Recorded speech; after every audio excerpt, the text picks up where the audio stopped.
One last one real quick here. Food bank scramble after USDA halts 500 million in deliveries. In the coming weeks, the shelves of dozens of food pantries in California's Fresno County will be a little emptier. Visitors won't be able to take home as many groceries, and their bags will contain fewer nutritious items like chicken, eggs, milk, and cheese. This is largely because the U.S. Department of Agriculture has halted 500 million in deliveries to food banks nationwide. Multiple food banks told CNN. The Biden administration had announced the additional funding last year. The Central California Bank, which distributes food to 60 pantries in the county, recently learned that 13 truckloads of groceries worth $850,000 set to be delivered between April and July were canceled. It comes at a time when many residents are struggling to afford food since supermarket prices remain high. My food bank in Fresno can't magically come up with $850,000 and 500,000 pounds of food to backfill the cancellation, Caples said, noting that the nonprofit is already running at a deficit. It means neighbors are getting less food when they show up at these distribution sites, and they're getting a lesser variety of foods. The USDA confirmed to Feeding America, a nationwide network, more than 200 food banks and 60,000 meal programs, that the agency is reviewing the funding, said Vince Hall, Chief of Government Relations Officer at the nonprofit.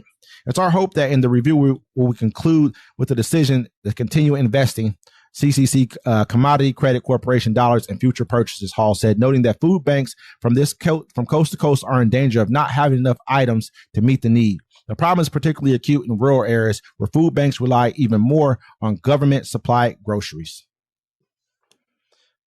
Yeah, man, this is really tough. Yeah, this is the one thing people talk about SNAPs all the time. You know what I'm saying? Food stamps, this and that. And when you go to the food bank, there's a lot of people that go to the food bank. I've actually had to stop at a food bank once. You know what I'm saying? I didn't know if my check was going to be right many years ago. And one time there was really nice. You kind of get what you want, and sometimes they'll give you what you need.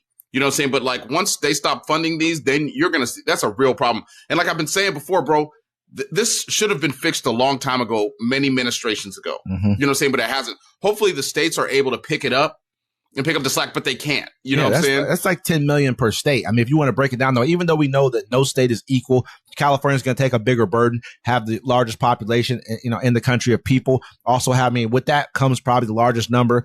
I mean, more than likely, people who are homeless at the same time. Rural areas have a lot of people.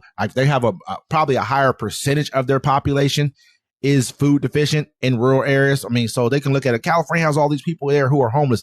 They probably have as many homeless as you have people in your state. Then they probably have, 50 times more, people who are not that way. So, I mean, by far, it's not even worth comparing your state to theirs. It's really the United States of America. We're all one. If we're smart about things, we look at looking out for each other so that we're not running into problems like this, because in reality, it hurts one state. It hurts you as well, too. You just pretend that it doesn't until it's in your backyard or somebody's crawling through your window. One of these meth addicts or whoever else lives around you or a fentanyl addict is in your house, and you want to complain about why your kid's on fentanyl. Now you want to change the laws where you didn't care when it was. I can go into a whole rant about it. The crazy part is crazy. There's the people that are getting snaps. The majority of them are working. You know what I'm saying? Because they have mandates where you have to be working now. But like people that are going to food banks, bro, they're just trying to get by. A food bank, that's the time. Hey, man, you know what I'm saying? My check was low, because your check could be low for a number of reasons. Hey, you got a speeding ticket. You know what I'm saying? You had your water heater blew. You know what I'm saying? You got a crack in your roof. You had to fix something, right? So you're like, or you have to buy medication. You know what I'm saying? So you can hit a food bank really quick just to supplement what you might need that month. Mm-hmm. So when that's gone, you know what I'm saying? Soon it's going to be like where you can't go in the grocery. It's going to have like the Amazon grocery stores where you got to make sure you got money. You have to show that you have money to come in here. It's crazy. Because people are just going to go to the grocery store and steal. I used to work for a gentleman at Safeway, and he was a Christian, really good guy. And, people would steal food. And the other employees would be like, why don't you stop them? They're stealing food. He's like, nah, let them go. Let them go. And I was like, damn, bro, why'd you let them go? And it wasn't until I left that job that I understood. These people aren't stealing items. You know what I'm saying? They're not stealing to steal and sell it. They're hungry. You know what I'm saying? Like, you ever watch somebody steal in front of you, bro, run out of a store with, a sandwich because they're hungry? Dang. You know what I'm saying? If you really want to stop them and run them down, give me that sandwich back. Starve.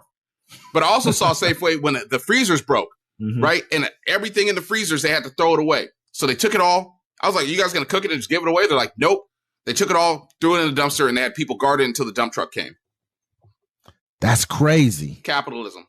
That is crazy. I was sickened by it. Like, I mean, you could have put something outside, fed everybody out because it's going to waste anyways. Hey, our freezers are bad. We're going to cook all this food. You guys come and get it for free. Don't forget to shop here with us. I mean, they probably got some type of credits for it as well. They do, just like Walmart, they get money for all the stuff people steal. They get all that back from their insurance. It's crazy. They should have gave it away, man. They definitely should have gave it away. When you're running into a problem like this, we can't donate enough food for people to eat. No one can. We'd have to donate. All of us would have to donate food every single day in order to be able to help this kind of a problem that we have in this country. There's a lot of people. This is not just the poorest for the poor among us. Like he said, these are working class people who are just needing a little bit of a leg up, because we know that the divergence between working class income and basically the cost of living has just totally gone in the opposite directions. This has been going on for a while. This has been going on throughout administrations. However, there's certain administrations, because Biden's the one who came in and put an extra, $500 million into the program. So I mean, let's be real here. And then you're also halted $1 billion, for them to be able to buy food from local farmers and things of that nature. So you're not only hurting the local farmers, are also hurting school kids who are going to be benefiting from locally farmed food, actually good, healthy food for themselves. It's just crazy. Who do you want them to buy it from? Where do they expect to get the money from? I just don't see that. Even at $500 million, that's $10 million per state. 10 million. Some states don't run a surplus. Some of them just don't.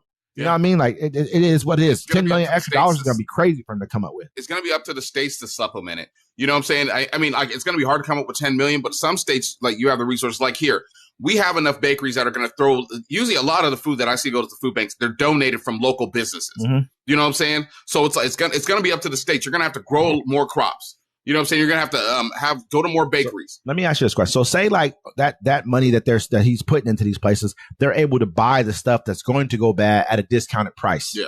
Say this is what I don't know if this is what's really happening, but this is probably what some of this money may have been for. Like, oh, instead of you throwing this away, let me buy it from you because it's going to go bad soon. Let me buy it from you at a discounted price. We'll pay for it with some of the money we're getting from here. Yeah. Could be what some of these programs are for. Now that money's gone. So where does that food go? Like he said, in the trash can with a guard on it, waiting for somebody to come pick it up. Yeah. And I know in my county, dude, it's a lot of business. There's not all of them, but a lot of businesses, the food's going to go to waste anyway. No one bought these. Like I know Larry and Chrissy, shout out to them. They take their donuts, and when they're done with them at the end of the day, because they're not good the next day, they take them, give them to the food bank. You know what I'm saying? A lot of bakeries, but you can't keep doing that every day. You know what I'm saying? Like a lot of work. You got to go. It takes a lot out of you to have to get up and go and do that every single day. You want to go home after work as well too. Yeah. They're working harder what they got to do too. So, I mean, let's just hope that at some point in time we get another person in office who has a little bit of empathy instead of looking for the bottom dollar that you're going to have in your pocket to give away to corporations. Somebody else in office? Nah, I don't think so. Maybe not. We're in a dictatorship. Anyway, folks. I'm D-Mac. This is Wesley. This is Uncommon Courtesy. Don't forget to like, comment, and subscribe. We'll see you next time.